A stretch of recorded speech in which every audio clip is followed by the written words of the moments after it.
Divesting Gone Wrong. Featuring Playboy playmate Stephanie Adams. Who is Stephanie Adams? Signed to Elite Models, she began dating owner John Casablancas. Her pictures made their way to Playboy, and she made her first appearance as a centerfold in 1992. Casablancas is credited for developing the concept of supermodel in the popular culture, turning models into celebrities that were featured in mainstream media. He was also criticized for his habit of engaging in sexual activity with young and underage clients.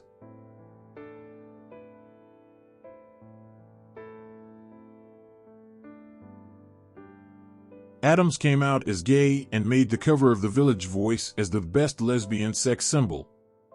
In a 2017 tweet and as featured in a book on sexual mores, she explained her sexual preferences and orientation. She loved white women.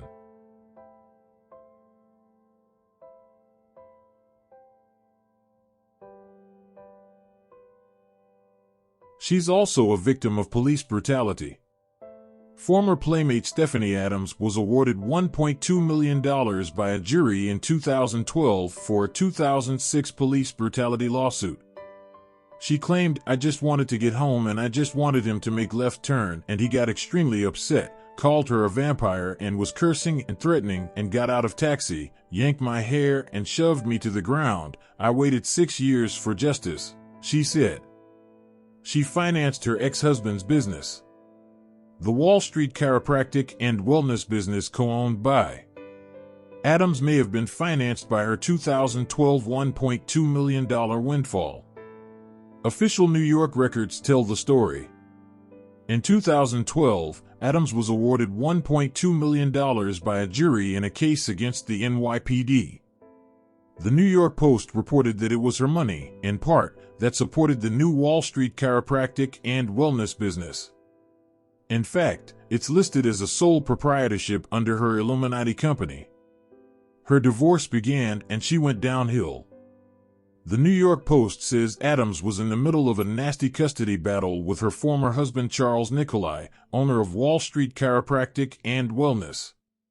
She was ordered to turn over her son Vincent's passport.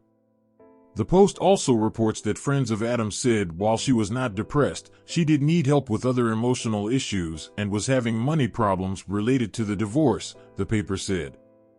On her verified Twitter account with 1.3 million followers, Adams frequently referenced domestic violence and shared thoughts on how families, children in particular, cope with divorce.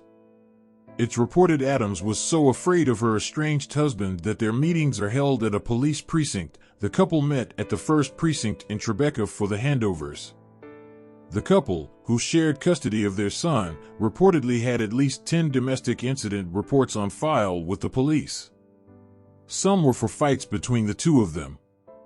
Adams, who was said to be in the middle of a contentious divorce, it's reported by the New York Post, jumped from the 25th floor of the Gotham located on East 46th Street.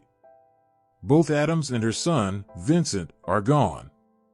The incident appears to be a murder-suicide. 2 hours after Adams and her son, a woman who'd sued Adams and Nicolai dropped her lawsuit. According to court records, in 2013, Nicolai and Adams, then married, were sued by a massage therapist, Dilek Edwards. The 33-year-old yoga instructor claimed she was fired because Adams was jealous of her, claimed that she was threatened, and that Adams lied about alleged harassment when it was in fact the opposite. Edwards said in her complaint that Nicolai cautioned that his wife might get jealous because Edwards was too cute. Shortly after, a middle-of-the-night call that Edwards did not answer, then a text came from Adams that read in part, "You are not welcome any longer at Wall Street Chiropractic. Do not ever step foot in there again, and stay the F.K. away from my husband and family. And remember I warned you." Rattled, Edwards, who'd requested a jury trial in her lawsuit against the couple for sexual harassment, gender bias, and unlawful termination, said that the next morning she got an email from Nicolai which read, "You are fired and no longer welcome in our office. If you call or try and come back, we will call the police." This is just speculation, but Stephanie may have taken her life because she realized she would never be a white woman and her husband treated her like the black woman she was. Look at the wig she wore. She did not like being black and simply worked to be the one who white men desired, but she learned the hard way. Divesting gone wrong.